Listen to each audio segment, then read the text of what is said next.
भारत में कोरोना का जोर लगातार कम और यौमिया नए केसेस की तादाद 60,000 से कम की गई दर्ज। मुल्क भर में गुज़िश्ता 24 घंटों के दौरान कोरोना के 58,077 नए केसेस की गई तस्दीक। इस दौरान 1.5 लाख से ज्यादा अफराद ने की शिफायाबी हासिल, जबकि 657 अफराद की चली गई जान और यौमिया पॉजिटिविटी रेट 3.99% तक है पहुँच गया।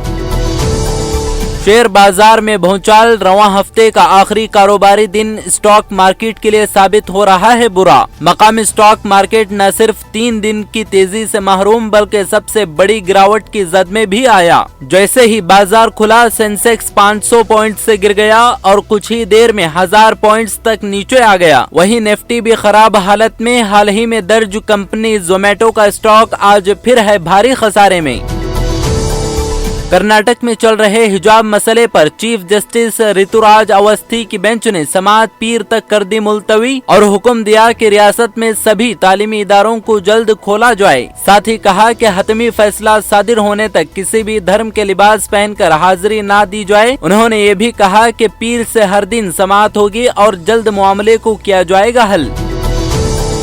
शाहजहांपुर में मुनाकिदा इंतखाबी जलसे से खिताब करते हुए योगी आदित्यनाथ ने अपोजिशन पर किया हमला। कहा सपा, बसपा और कांग्रेस अपने कुंभों के लिए हैं जिंदा। साथ ही कहा कि मैं हुब्बुल वतनी, तरक्की और गन्ने की बात करता हूं और वो जात पात, मजहब, कब्रिस्तान और जिन्ना की करते हैं बात।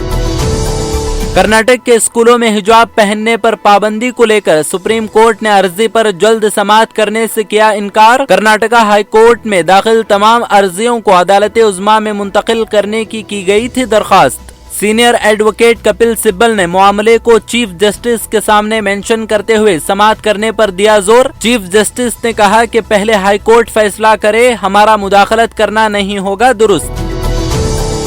उत्तर प्रदेश में दूसरे मरहले में इलेक्शन लड़ रहे उम्मीदवारों में से 25% के खिलाफ चल रहे हैं मुजरिमाना मुकदमे। सबसे ज्यादा उम्मीदवार समाजवादी पार्टी के, जबकि मालदारी के मामले में बीजेपी के 58% उम्मीदवार हैं करोड़पति। ये रिपोर्ट EDR ने इलेक्शन कमीशन को पेश किए गए दस्तावेजात के तज्ज़िये की बुनियाद पर की है तैयार। इसकी बुनियाद पर दूसरे मरहले के इंतखाबी मैदान में 45% मतलब 260 उम्मीदवार हैं करोड़पति। केरला के वजीर आला पिनराई विजयन ने रियासत में कुल 53 नई स्कूल इमारतों का किया इफ्तिताह। रियासती सतह का इफ्तिताह पुआचल तिरुवनंतपुरम में government vocational higher secondary school में किया गया। ये स्कूल्स 90 करोड़ रुपए की लागत से किए गए हैं तामीर। इफ्तिताह के मौके पर मुस्लिम तालिबात के जरिए स्टेज पर हिजाब पहनकर प्रेजेंटेशन की तस्वीर भी हुई काफी वायरल। मोदी हुकूमत ने सहाफियों की एक्रीडिटेशन के हवाले से एक नई और सख्त पॉलिसी की तैयार। किसी सहाफी का रवैया भारत की खुद मुख्तारी के मुनाफी हो तो एक्रीडिटेशन से किया जाएगा महरूम। हुकूमत ने इस तरह के 10 नुकात बताए जिनके बुनियाद पर सहाफियों की एक्रीडिटेशन की जा सकती है मुअत्तल। इनमें संगीन काबिले सजा जुर्म का इल्जाम आयद करना भी है शामिल।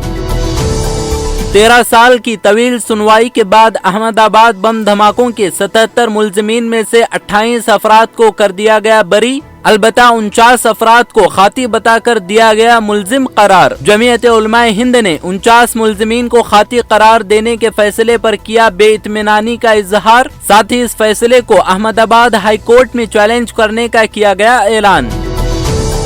लखीमपुर मामले के अहम मुलजिम आशीष मिश्रा की दरखास्त जमानत की मंजूरी पर बोली प्रियंका गांधी। कांग्रेस जनरल सेक्रेटरी प्रियंका गांधी ने इस मामले पर वजीर आजम नरेंद्र मोदी को बनाया निशाना। प्रियंका गांधी ने कहा कि मैं वजीर आजम मोदी से पूछना चाहती हूं कि क्या कोई अखलाकियात बाकी हैं या नहीं। साथ ही कहा कि इस लड़के को जमानत मिली, अब थोड़े ही दिनों में घूमेगा फिर से खुलकर।